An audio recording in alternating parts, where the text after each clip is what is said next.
Welcome back to Season 3 of the Sober Motivation Podcast. Join me, Brad, each week as my guests and I share incredible and powerful sobriety stories. We are here to show sobriety is possible, one story at a time. Let's go. How's it going, everyone? Brad here. Welcome back to another episode, and I've got a huge announcement to make. Something I've been thinking about, wondering about for quite some time now. See, a podcast is interesting. My guests and I, we go through the story, we share our thoughts with you, but it doesn't really provide an opportunity for you to share your thoughts with us or with me. And this is one of the reasons behind creating the Sober Motivation community. Inside of the Sober Motivation community, we're going to support each other on our alcohol-free and sobriety journeys. I'm also going to be hosting meetings each week, and we're going to have other guest hosts that are going to be hosting meetings as well for us to check in, talk about what's going on, and just work together to get another day sober. The most incredible thing about this entire journey truly is meeting other people that are on it as well. Watching them grow is so amazing. And I just want to formally invite everybody who's a fan of the podcast to jump over and join us in the Sober Motivation community. We are now welcoming founding members to the community. You get 2 weeks free, $20 membership. And once we hit 100 people in the community, that's all going to change. So I would love for you to embark on this new journey with me, with us. We already have some people joining in the community, and I would love to see you there. So click the link down in the show notes below or send me a message on Instagram. I'll send you over the link to join, and let's do this thing. In this episode, we have Dave, who shares his deeply personal and inspirational journey from growing up with an anxious mind and early struggles with guilt and shame to becoming a defined party guy in high school and college. Despite achieving professional milestones, Dave's life was becoming increasingly unmanageable due to his drinking. He opens up about the physical and emotional toll his addiction took on him and his loved ones. Dave recounts his turning point moment of seeking help, the early challenges of sobriety, and the transformative effects it has on his health, relationships, and overall life.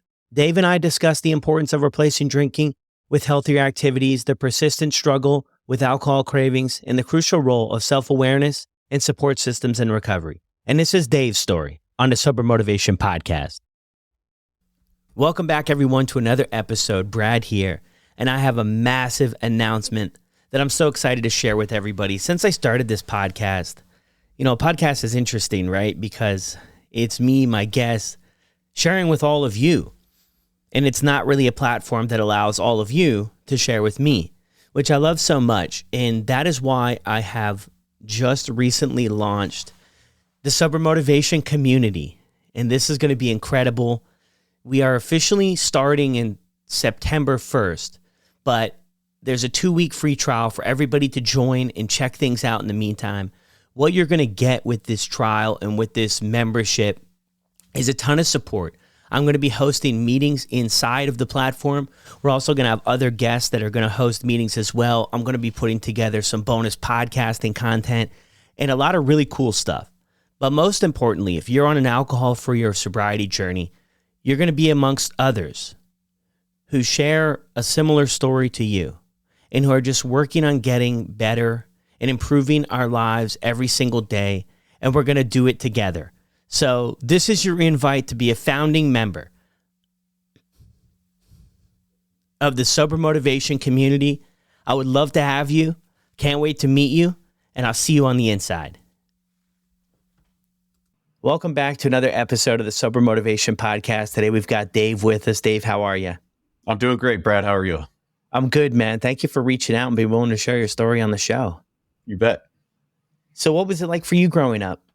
Well, before I begin, I just want to thank you, Brad, for all you do. I think this podcast has been life-changing for me. I've listened to countless episodes, and just hearing everybody's story is inspiring. There's commonalities, but there's differences. And just listen to everybody's story. It's amazing how all walks of life are affected in very similar ways. So it's inspiring to listen to everybody. I'm a little hesitant to do this. I've lived inside my own head for pretty much my whole life. I've never been to AA. I don't have a sponsor. It took pretty much every ounce of strength I had in years of convincing myself that I had a problem to even seek help. And even when I did, it took me forever to kind of open up.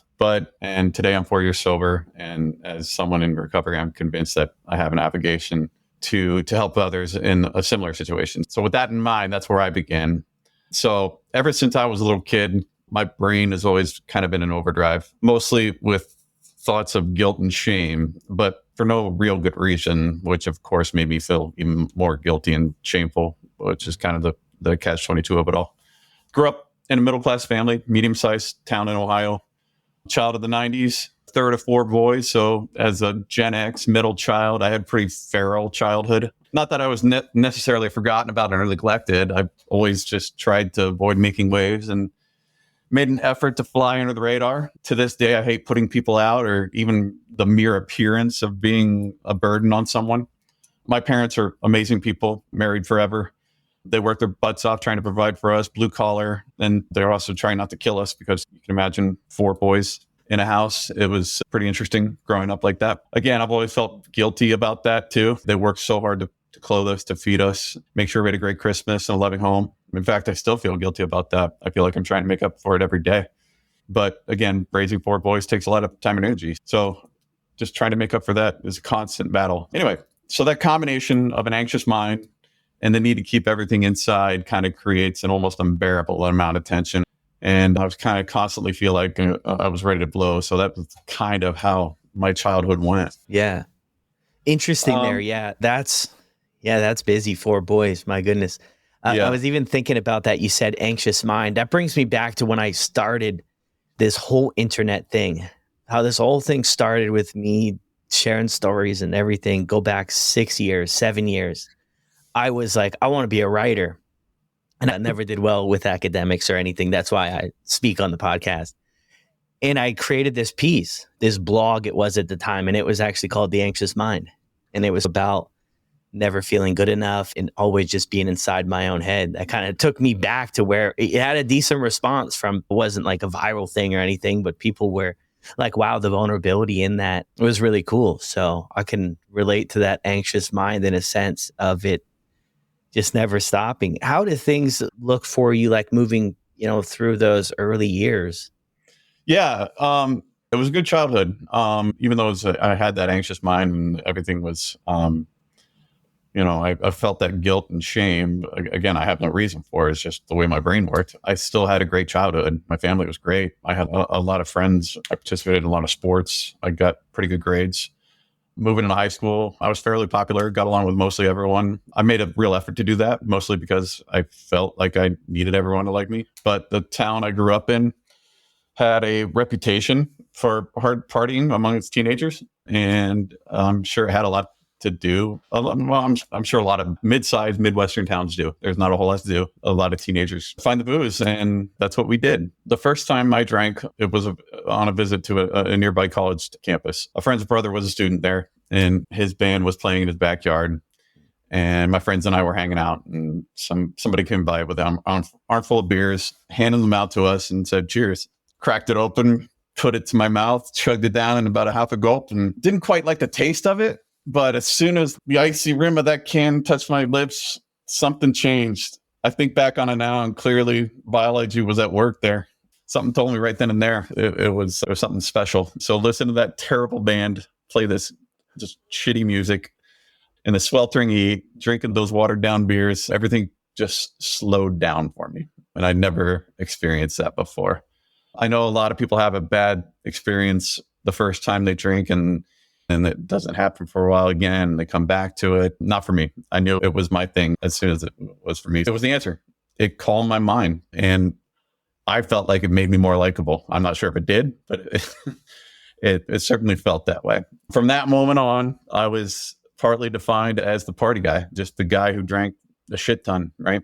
I was the good time guy. So that's what we did in high school. My friends and I would desperately try to score beer on weekends and during the summers and get blasted in someone's kitchen or a cornfield because, again, it's the Midwest and we've got a lot of cornfields and abandoned building or wherever we could get away with it, right?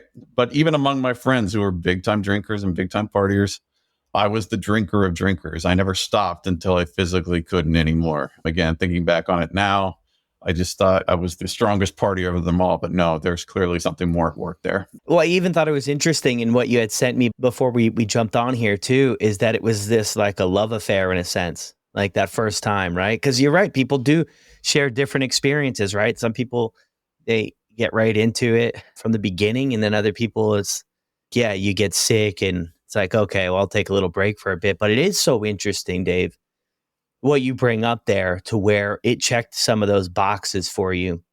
And then even with your peers, you're noticing early on that your drinking looks a little bit different than other people around you, right? Like maybe in a sense, like hindsight, when I look back at my drinking, I was drinking for a different reason, I felt, than my peers. Like my peers, they were just going out, they wanted to just kick it, do that, but they always seemed to have a ceiling. Like they knew when not to push it too far. And then there I was, just couldn't get enough, close down the party.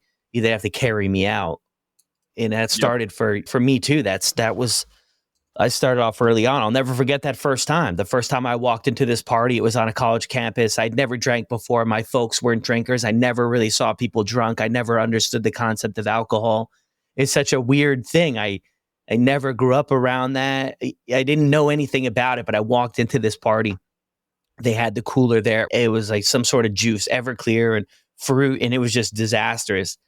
And I'm with you, man. I had that first drink. I probably felt it. I was a small guy, 110 pounds or so then. So I felt it kick in. And I'm with you, man. I felt like I was good looking, whether that was true or not. I felt like people loved me. And the next day, even after that, I guess I had exchanged phone numbers with a bunch of people, and I got messages from people, text messages. And I'd never gotten that before. Like the only people that had my phone number was like my parents, and if my mom wanted to get a hold of me type thing. I wasn't really that connected person. And man, it was just that level of acceptance that I felt. Even though it wasn't all real, I was sold, man, that this is it. So I can relate with you on that. Well, it's funny how I think we talk about how alcoholics are liars, right? We lie all the time when we're in it, but the biggest lies we tell are to ourselves.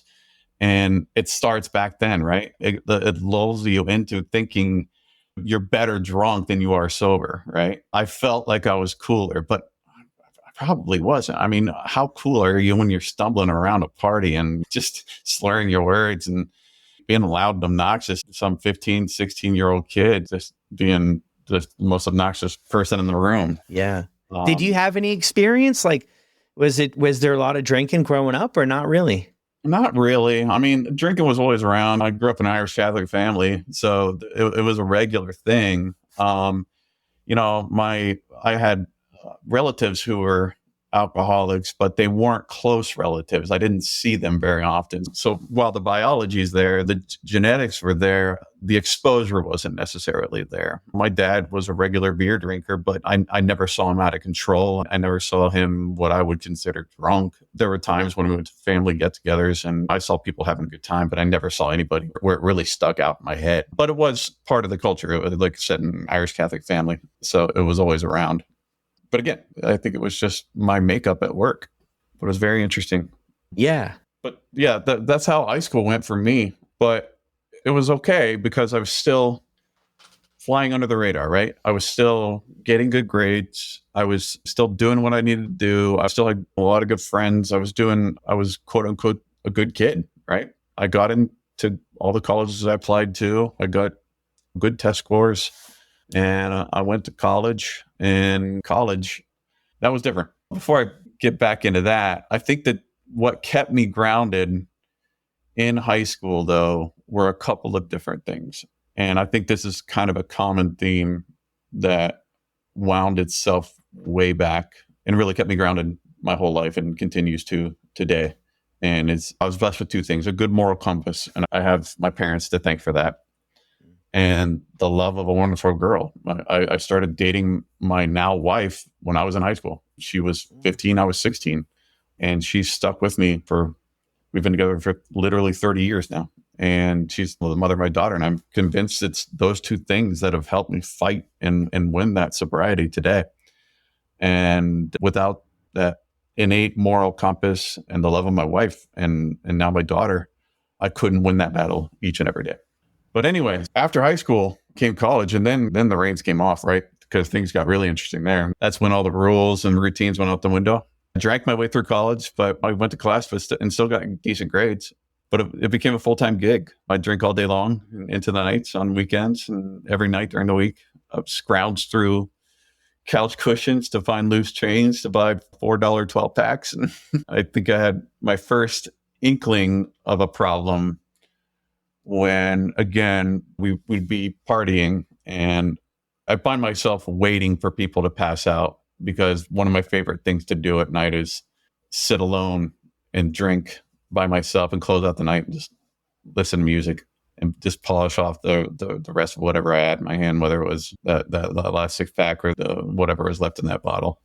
That was, I remember thinking at the time that this probably isn't right. I was in my late teens, early 20s, so I didn't give it a whole lot of thought. We were invincible then, right? Much later, I'd find out that even my friends who were the drinkers of drinkers thought about having an intervention with me, even back then.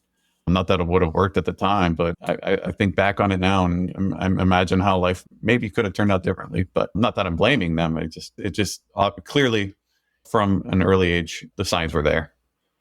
Yeah. It's like what you said though, right? Too in college, right? I think we shape it up as like maybe in your situation, I think you're kind of noticing the difference, but everybody's doing it. Like it's everywhere, drinking.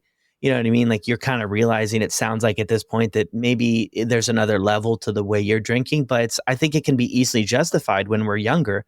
That's the college experience. That's what you do. Like in you're mentioning too, like other areas of your life are going all right in a sense. I mean, you're doing the grades, you're going to class, you're checking those boxes, right? So why not just let off a little bit of steam at the end of the night? But, that definitely, man, that's such a tough spot because I think once we get to the spot where it's like, I've got a problem and I know it, I think we try our hardest to avoid that spot to believe it, because then it's like our subconscious might go to work on how are we going to get ourselves out of this and keep ourselves safe? And we want to try to avoid that leaking into our everyday life, right? Because then it might ruin the drinking for us.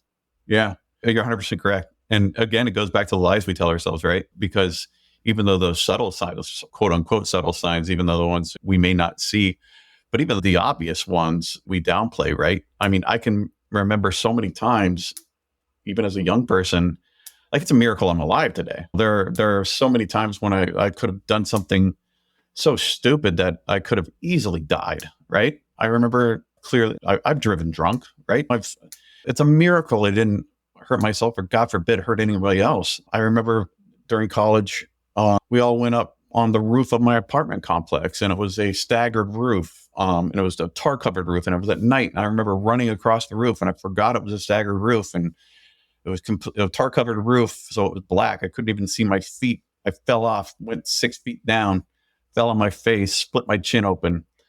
We thought it was funny. I had to go to the hospital, get 6 stitches in my face. If I hit the wrong way, I could have easily broken my neck, could have been paralyzed or killed. And how many times has something like that happened? Just an inch here or a moment there, and we could have died. And at that time, you're laughing at it, right? And you're lying to yourself saying, yeah, this isn't a problem. This is like you said, this is the college experience. This is what you're supposed to be doing. You're supposed to be young and stupid. So, yeah. But you said it previously, people that don't have those problems, they can shut it off, right? They kind of know when they've reached their limit. And I've never experienced that. And I don't know what that feels like. And I've always been so jealous of that. And it gives me a panic attack when I see somebody leave a half drunk drink, right? I'm like, how can you do that? Yeah, I know. I'm with you on that. I mean, what was happening in the early days? If you could kind of put words to it, like when you had that first drink, I mean, what kind of took place for you on the inside? Yeah. Like in terms of why did I have that first drink or just like when like when you would get the ball rolling, right? Like if you can put words to it about what was preventing you from stopping? That's a hard one. What was preventing me from stopping was it would start as, again, it would calm my mind, right? It would stop all that noise, that feeling of guilt and shame and that anxiety. That's where it would start. And then it would roll into my identity, right? That's how I define myself. That's how I became likable. I was defined as the party guy. So people expected me to be drinking that much, right? At least that's what I thought. And I can't let people down. God forbid I let people down and disappoint people. I mentioned before, one of my biggest fears is letting somebody down and being a burden on someone. So if I let them down by betraying my identity, I couldn't handle that. So I did a couple of, so the reason I couldn't stop is because it calmed my mind, because it allayed my anxiety, and because it helped me become more likable and really helped me express my identity or my perceived identity to the people I cared about. That's what kept me going. And over time, it just morphed into something that became part of who I was and what I was mentally, emotionally, physically.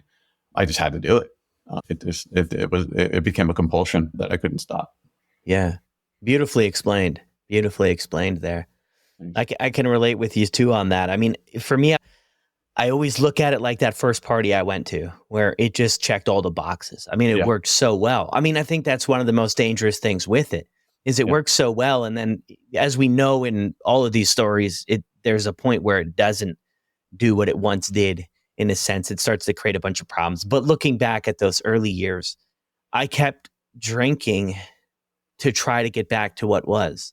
Like to try to get back to the way I felt the first time Chasing and the it. way, and the way I felt like people just loved me and now loved myself for maybe not the first time in my life, but for the first time where I kind of had control over it. I felt like I was in control, right? I could just drink this and then, oh, I love you. You're not a bad guy after all, Brad. And kept me stuck for a long time, right? Trying to get back to what was. And then when I just honestly look at my story under a microscope is that I never arrived back to where and how it once was. I never found myself back there because then you pile on the guilt you're already experiencing, especially in your story, the guilt and shame from an unknown place. And then the drinking, for me anyway, and maybe you can relate too, is that it just piled that on even more, right? Why can't I figure this out? Why can my buddies? And I think as we wrap up your college experience, I really struggled after college because most of my buddies moved on from all this stuff. And I moved back to my hometown. And that was seen as a failure thing in a sense, right? Like I moved back to the small town. I didn't get the job out of college because I wasn't employable, if I'm being honest, to get a job. But still, then it was just like everybody else moved on. It seemed like they had stuff going for them. And there I was. What does the transition after college look like for you? Yeah. Well, transition for after college was an extension of college. Honestly, the power drinking just continued, and it just became a part of my adult life. I just tacked on the responsibilities and tried to plow through them. I graduated. I was fine. I got a job. I was a newspaper reporter. I got a degree in journalism. I started writing for newspapers, and all the while, the drinking still defined me. I worked terrible hours, so I didn't really hang out with people. I remember my first job out of college. I was working at a 24-hour news organization. So I was working 4 to midnight on Mondays or Tuesdays, Wednesdays, and Thursdays, then midnight to 8 a.m. on Fridays and Saturdays. So I was drinking at all hours of the days just to chase that buzz and to make sure that I was getting my fill. And it was difficult. So the only people I really hung out with was my girlfriend. But even that, it was few and far between. She was still in college. She went to grad school. So again, I was mostly alone. I was living inside my own head, and physically, I was pretty much alone. I lived with one of my brothers, but we never saw each other because we had totally opposite schedules. Yeah, but it's still the drinking really still defined me, but it didn't create any real problems that interfere with my life on a daily basis because I was still doing well at work. And yeah, it was starting to create the cracks though, right? My girlfriend was starting to say, hey, aren't we a little bit past this now? So I was starting to do that. I was starting to lose relationships because of it, but not so bad. I could convince myself that, nope, I got to move on from this because it was so ingrained in who I was. I wasn't serious enough to quit yet. Not for me, at least. For somebody else, clearly, but not for me. I was still healthy. I was still sharp in my mind, and I was doing okay at work. So why did I need to quit? I said, the next stage of life is getting married. When I get married, I'll slow down. That's when you become responsible. Then something weird happened. It goes back to what you were saying. It wasn't doing the same thing it had always done for me. Instead of quelling that innate guilt and shame and anxiety, it started to make things worse. Alcohol broke its promise to me. I started drinking and alone and really hiding it. And much like when I was a kid, I kept it all hidden into myself. It became real intense, and my drinking was mostly private. While my family and friends aren't surprised of my need to get sober, I don't think they could guess at the depth of how dependent I was on it. Even after I got married, it didn't slow down. Yeah. If anything, I became more dependent on it, and I couldn't figure it out. Like I said, even though it wasn't doing the same thing, I was still chasing it. And that's the frustrating thing, right? I don't know why we continue to chase it if we know that it's not there. Yeah. Why? I mean, it's counterintuitive. If it's not there, why do we continue to do it? I guess that's the science. Yeah. It's so interesting. I mean, that's one of those $1 million questions, right? It's almost like that thing for somebody who struggles with gambling. They say the worst thing to do is to get a big win, right? Because once you get a big win, then you feel like every time there's that potential, right, for a big win. If you just lost all the time, I would imagine then that would kind of be set in to us, right? About like, hey, I'm always going to lose. And maybe that's in one way or another what kind of is in it with alcohol, right? Is because it worked for so long. It worked for a while to alleviate the pain or the discomfort or to help us. And then another thing you mentioned too consistently here is that identity piece, right? And I think that big thing comes up too for a lot of people I talk to on this quest is like, who am I without alcohol? Yeah. And then immediately we feel fear because it's the unknown.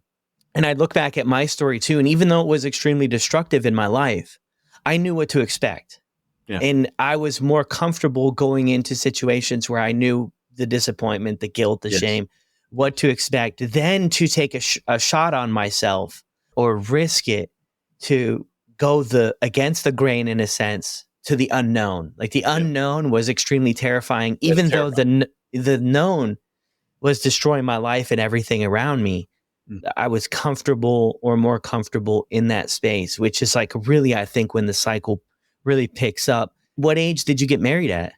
Actually, I was in my late 20s. My wife graduated from grad school, and so I was 26 when we got married. And again, I was hiding it. I was drinking in my basement, and I was hiding bottles in my storage room and going back and chugging bottles of vodka. And after I got home from work, and then I would tell myself, oh, when I have a kid, that's when I'll slow down. That's when I have to slow down. I'll be a dad. And I take that seriously. My dad was a great dad, and I can't disappoint him.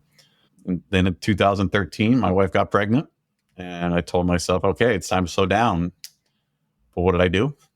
I celebrated by doing what I know best. I got blasted, right? So it kept going. My daughter was born the following summer, and my wife had some complications during her delivery, which created a nightmare of fear and anxiety because I almost lost her. It was scary. It was the most terrifying thing I've ever been through. And when she was recovering and it was clear that she was going to be okay, she had to spend a few more days in the hospital. I took a break and I left the hospital for a little breather, went home, and I shared a beer with my dad. Now, my dad didn't know the depth of my problem, so he didn't think it was a big deal. But so he thought it'd be good just to blow off some steam like a normal person and share a beer, right? Very sweet thing to do, very fatherly thing to do. But he left, and then, I proceeded just to take that bottle and take a few shots, pass out for a couple hours, go right back to the hospital. So anyway, my daughter started to get older. I tried to moderate, as we all try to do. And I should say also, I tried to moderate all along. I tried to quit, even quit for a couple months, several times. Never worked. But I could feel myself declining over the years. Getting older, I was declining. I know I was heading toward a bad ending. Things happen along the way that I still can't talk about openly now. And like people say, when you hit rock bottom, and I don't know why people have to wait until rock bottom to do something about it. So I knew I was heading towards a bad ending, and I knew I had to do something. The days were becoming routine and not in a good way. I'd wake up hungover. I just remember every single day standing in the shower, berating myself for failing again and again. I'm going to work and telling myself not drinking tonight. And around 3 o'clock, I get that itchy feeling. My knuckles would go like this. My mouth started watering. Stop by the liquor store, pick up that 6-pack in a bottle, and I spend a few minutes with my family just to say hi. And I go in the basement, drink a few beers, have that bottle just in case 6 beers wasn't enough. And never was. So this went on for years, and I mean years, basically throughout my entire 30s. And all the while, again, just living inside my own head. I thought I was hiding all of it. I knew it was wrong. I knew it was heading towards something bad. And the amount of energy I put into hiding my drinking, lying about it, making up this narrative, and lying to myself about it was utterly exhausting. And I was oblivious to how it was impacting my family. I thought it was just impacting me. And that was probably the worst part about it. So again, my health was in decline. I would get a physical and my numbers would come back terrible. My doctor, and like we all do, when they ask you how much you drink, we would grossly underestimate it. My mental acuity wasn't there. I never drank while I was working. I've certainly showed up drunk from the night before. I was in a constant fog. I couldn't do things that I'd once done so easily, and my work suffered. But worst of all, I was missing out on watching my daughter grow up and play and be who she was. You know, the most energetic and most personable little girl you ever meet in your life. She's the kind of girl who just wants to make friends wherever she goes. She doesn't have a shy bone in her body. And I was missing out on that just to watch her as a joy. And I was abandoning my wife and being part of that team of being a parent and not being a partner in our marriage, not treating her the way she deserved as somebody I loved. So I was cheating everyone, including myself. It went on for years, and I was just, like I said, just exhausted, and I couldn't do it anymore. So there was no flashpoint, really. There was no terrible event that happened. There was just a slow decline into hell. And so the day I quit was December 16th, 2019. And my wife found a receipt for a bottle of vodka after I told her that I'd quit drinking booze and I was only drinking beer. Again, one of the ways of hanging on to that demon on my shoulder. And she looked at me. There was no judgment, no anger on her face. She just looked at me and she told me she was going to join Al-Anon. And that, for whatever reason, that shook me to my core. I never thought for a second that she was considering that. I never thought that it impacted her in that way. She's the person that had stood by me for 30 years, and she needed that help. And it was all because of me. Talk about being a burden on someone and being a burden on the person who meant the most to me. So there it was. So all that pain and anguish that I've been heaping on myself, I'd really been heaping on her for years. So that night I called the nearest alcohol treatment center and I scheduled an assessment. So after that, I did 6 weeks of an intensive outpatient treatment. And that was interesting. First, I didn't really speak because, I kept it all to myself. I just listened, but it was fascinating. That's when I learned about how alcoholism, it does not discriminate. It affects everyone from all walks of life. And it doesn't care who you are. That room, I remember looking around that room, seeing the diversity in that room from race, creed, socioeconomic, just anything, but everybody was there and listening to each other. You would never see that collection of people in a room other than in this scenario. And it was simultaneously depressing yet awe-inspiring. So some people clearly took it more seriously than others, but seeing that really opened my eyes and really inspired me to get sober. So a lot of people say that sobriety won't happen unless you do it for yourself. And while it didn't necessarily start that way for me, I did it because the real reason I went was because I was hurting my wife so much when I got in that treatment center.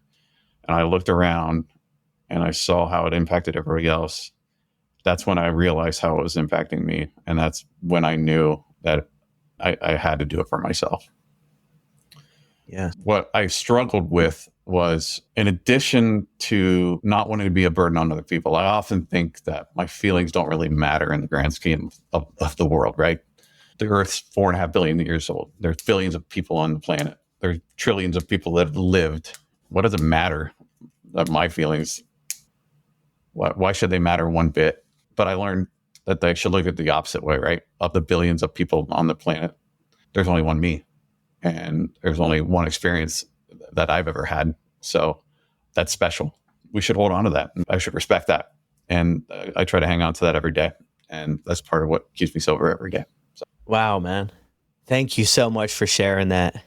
That is incredible. There was one thing too that you reached out when you had mentioned that I thought was really, really powerful. And I think it played a part in maybe that decision making with your wife and how she said, necessarily, this is what I got from it. So correct me if I'm wrong here, is that she wasn't leaving you because of what you were struggling with, but she had to learn how to love you with who you had become, in a sense, right? With the drinking. Yep. That's exactly right. And we talk about it to this day. It was never an option for her. She wasn't going to leave me. She was just, you said it perfectly. And she said it like that. She needed to learn how to love and live with an alcoholic. And again, going back to saying, I thought my drinking was only impacting me. And that was just such an eye opener. And the fact that it was impacting the person I care about most in such a profound way, that was it. I knew right then and there I had to do something about it. Now, it wasn't easy. It never is. And everybody's experience is different. Some people quitting drinking is easier for some people than it is for others. For me, it was really hard. And I may have made it harder than it had to be because, like I said, my sobriety was very private. I didn't reach out for the help that I probably should have, because it probably goes back to that shame and guilt that I constantly feel. I have a hard time opening up that part of my heart and mind to people. But I heard somewhere that staying sober is easy unless anything happens, right? For me, that's true. While the physical act of drinking is nearly impossible, like we just said, the act of learning to live sober is just as difficult. You remember that you have real emotions and real responsibilities. You start to feel those things again. And keeping those emotions in check while allowing yourself to find yourself within them is really difficult, but it's also really beautiful. It's great. One of the things that I've really taken for granted, and a lot of people don't really think about it, is self-awareness. I was never self-aware.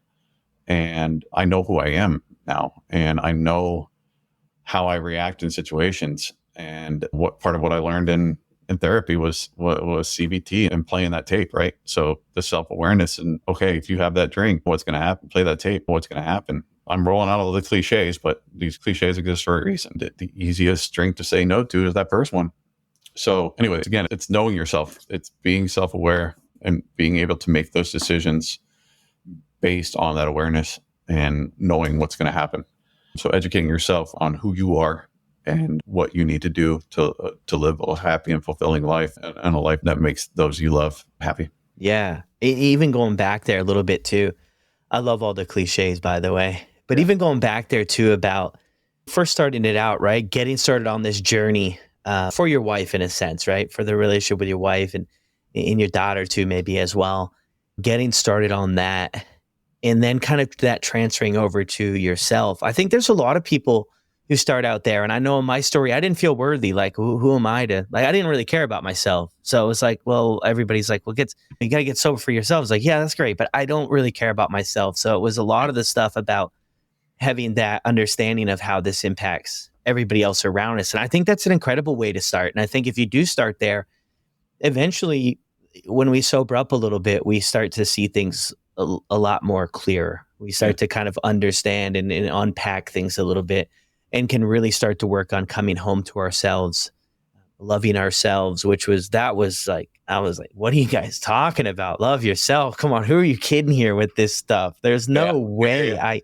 I hated who I was. I would avoid the mirror, and you hear a lot of people share a story like that. And if I did ever catch a glimpse, it was just like, what? I had a hard time getting over the thought and the idea that the way I grew up, that I had ended up where I ended up. I mean, how was this possible? How in the heck was this possible that it got here from that first beer? I did a lot of drugs too. So that first drug, how did I get here with such innocent fun?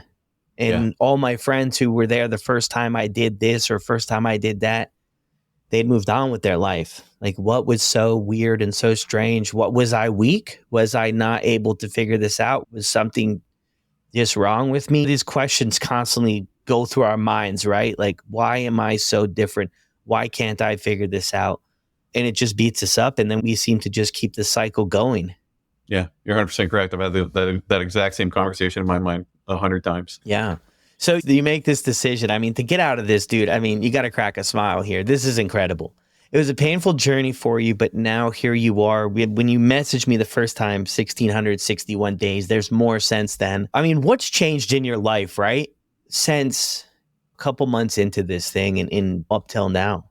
Yeah. Oh boy. Everything, honestly. So I'm not a deeply religious person. I'm open to the fact that there is a higher power at work. But the fact that I quit when I did is the timing is not lost on me. It was December 2019. The pandemic happened in March 2020, which is when we all went home. I got a good 3 or 4 months of sobriety under my belt before we all went home. And I'm convinced if I was still drunk by the time the pandemic hit, I would not be sitting here talking to you today. So again, I don't know if it's a higher power at work. I'm open to that notion, but I'm convinced that God opened that door for me at that time. The first couple of months, like I said, were really difficult. I couldn't sleep. I had those shakes. I wanted to drink every single day. And I still do, by the way. A lot of people say I'm disgusted by it. No, I don't want to. No, it makes me sick. And it kind of does, but it kind of doesn't. I'm not going to shy away from it. I love being drunk. I love feeling that feeling. I'm not going to lie about it. And now it does simultaneously make me want to puke because it does cause that shame and I don't want to do it. And I feel shameful saying that, but I'm also not going to lie to myself because I've spent way too many years lying to myself and that only gets me in trouble.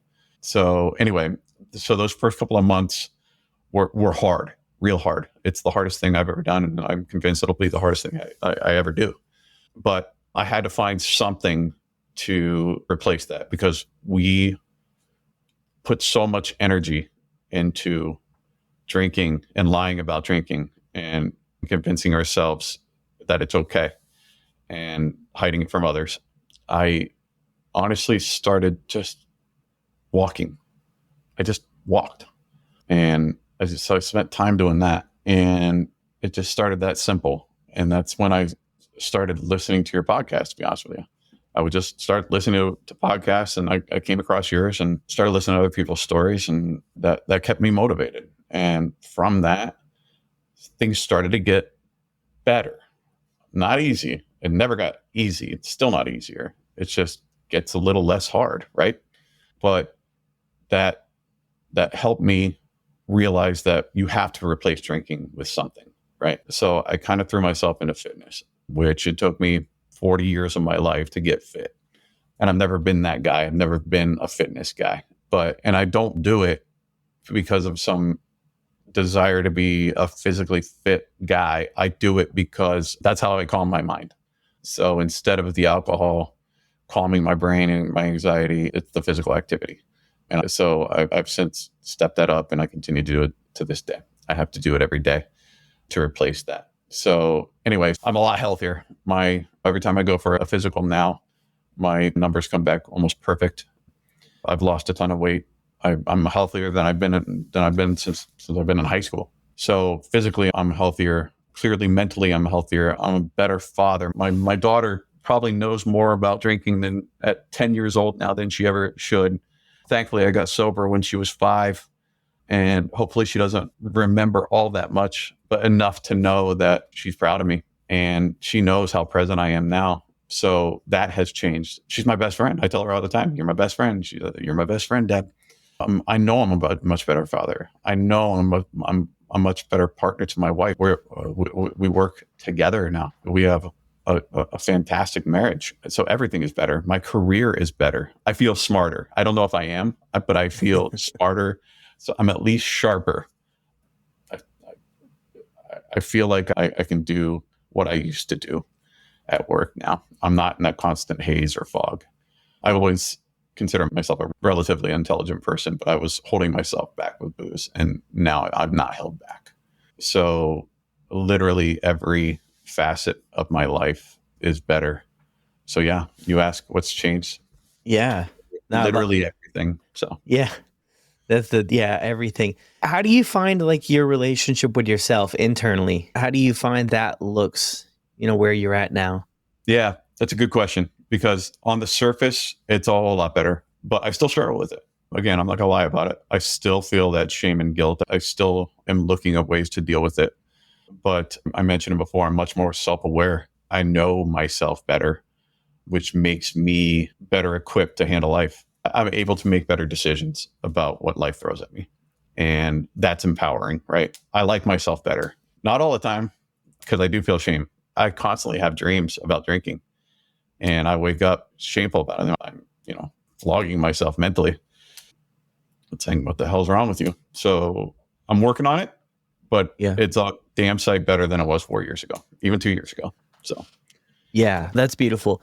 And I think that's what sobriety allows us to do, right? It gives us that space and maybe that willingness as well to say, like, hey, everything's not where I want it to be, but willing to maybe chip away at the block to maybe move forward and see where we land. And I yeah, think alcohol, what it does is just keeps us in the same place. I mean, I was the same person probably from my first drink to when I quit and when I was yeah, doing other stuff. I probably, yeah, I would be the same person as far as maturity, as far as what I was doing in my life, and as far as poor me, poor me. That's the way it was. Like I was just a victim to so many circumstances in life. And then when you sober up, I think you mentioned it there too in a roundabout way. I think that confidence especially speaks in the work that you're doing and in those relationships. And it really opens the door for like maybe that vulnerability too. I yeah, noticed that a lot in my relationships as the longer I was sober, now not the first year, probably not the second year, I wasn't really ready to go there, but maybe the third year, I was able to open up a little bit more and actually create meaningful connections with people. As before, I was so scared. I was so yeah, scared, like, am I just going to let them down as I right. previously did? And I think it would just really kind of change things to maybe let me kind of grow into my own shoes. I felt like for Yeah, so long, I was like a size 9, but I was wearing size 20. yeah. Well, I've heard you say this many times before, and it's something that's really stuck with me. It's wherever you go, there you are. And so you mentioned the willingness to learn and open up. And you're right. I don't think I've ever been had the honesty or the willingness to do that. So being, you know, whatever circumstance in life that you're going through, you still have to deal with your problems. So being willing to open yourself up and to deal with those issues in a constructive way, even though it's hard, even though it's going to be difficult to get through, you have to do it because if Yeah. you don't, it's not going to end well. So, Yeah, it just eats us up. Dave, wrapping up here. Somebody's listened to the show and they're in that cycle of maybe I'll figure this out, maybe I'll cut back, maybe I'll moderate, not being honest with themselves about where they're at, sneaking around. It gets heavy to carry, right? yeah. What would you mention to them? Yeah. This is my favorite part. I love this part when you wrap it up like this. So, number one, for an alcoholic, moderation is a myth. Can't do it. We said it. The only drink you can possibly say no to is the first one. And even that's a Herculean effort. Get moderation out of your brain. You're going to waste so many years and so much effort and so much time, and you'll just waste so much energy thinking moderation is the answer. And so, if you're going to commit to get sober, you do have to learn to do it for yourself. But if that's not the first step, start by doing it for the ones you love, the ones that you can't live life without, and that'll help you grow into it. One thing that personally I've learned is don't suffer in silence. Your suffering is worth telling someone about. It's not inconsequential. Don't let yourself die inside. People innately want to help you. If you need help, talk to someone. There's you'd be surprised who will be willing to help you. If you fail, which you're going to, keep trying. The only thing we have power over is the ability to keep trying. It's like knocking over a refrigerator, right? You don't push it over in one push. You rock it back and forth, rock it back and forth. And finally it gives way. So, and then another one is, like I mentioned before, you got to replace drinking with something else. You can't just quit drinking and go about your day. You got to redirect that energy and that time into something else. I don't care what it is. Write a novel, become a professional juggler, do whatever, but you have to redirect that energy somewhere else. And just Remember to work from within. Take on those challenges here and now. Diffuse those landmines now, or you'll forget where you buried them in the future. And that's about it. Yeah. Great stuff, Dave. Well, quite the journey, man. And again, thank you so much for sharing it with us. Yeah, I think it's so interesting, that moderation thing, right? Like, it's just, for me, it's a fascinating topic, because part of me is like, we have to go through it and figure out it doesn't work. But the other question to that is, how long do we need to go through it to figure out it doesn't work? Yeah. And I think if we can shorten that cycle, if somebody out there is in that process, if you can shorten that cycle, then you can get to the other side a lot sooner. Because you hear time and time again, we spend 10, 20 years trying to figure it out, switching from liquor to beer, and from this beer to light beer, and from that and this day of the time, and make sure we're eating before, and asking other people to hold us accountable. And it never works out for a duration. One of the most confusing things about it is sometimes it will work out for a night, or maybe 2 nights, maybe, if we're really lucky, 3 nights. But on the 4th night, for me anyway, I'm going to be right back to where I was, because I didn't drink for the taste of alcohol. I didn't drink at the end to fit in with people. I drank because there was something inside of me that I was not content with. Yeah. And I kept going back to what once worked, but no longer worked, and struggled to find a way out. So yeah. Great stuff, man. Yeah. Thank you. Well, there it is, everyone. Another incredible episode. Huge shout out to Dave. Incredible, incredible job, from a place of being unsure about sharing his story to finishing up the episode. It was a moving one for sure. Thank you so much, Dave. Also, just wanted to let everybody know, check the show notes down below. I'll share the link for you to get plugged into the Sober Motivation community. My motivation and inspiration for doing this is because I know that the change that community can make in someone's life. And the most beautiful thing about watching people get and stay sober, to give up the booze, to live their best life, is that they start to love themselves again, but also the impact on the people around them. It is a beautiful thing to witness. I hope you guys are going to join. I'll see you on the inside.